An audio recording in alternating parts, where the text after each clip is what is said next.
যে দুই ছাত্র উপদেষ্টা অন্তর্বর্তী সরকারে রয়েছে তাদের সাথে জাতীয় নাগরিক পার্টির কোনো সম্পর্ক নেই।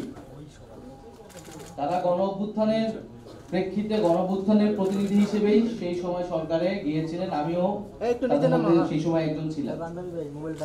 তারা যদি রাজনীতি করতে চায়, নির্বাচন করতে চায়, তাহলে তারা সরকারের থেকে সেটা পারবে না, তখন তারা সরকার থেকে বের হয়ে তাদের মতো সিদ্ধান্ত নেবে।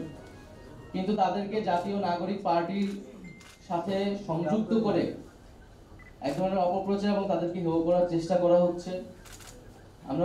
আমরা বলবো যে এটি খুবই উদ্দেশ্যমূলক। গণ অভ্যুত্থানের প্রতিনিধি আকারে তারা গিয়েছে, আমাদের শহীদ পরিবার এবং আহতদের পুনর্বাসন, বিচার, সংস্কার, এই গণ অভ্যুত্থানের আকাঙ্ক্ষাগুলো তদারকি করার জন্যই তারা গিয়েছিল।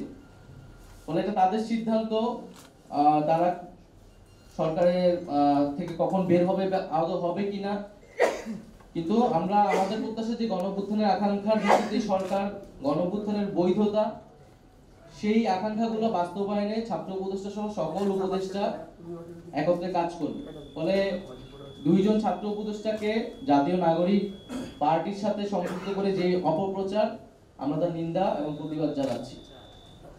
ওয়ালটন আবারও মিলিয়নিয়ার অফারে ওয়ালটন ফ্রিজ কিনে আপনিও হয়ে যেতে পারেন মিলিয়নিয়ার।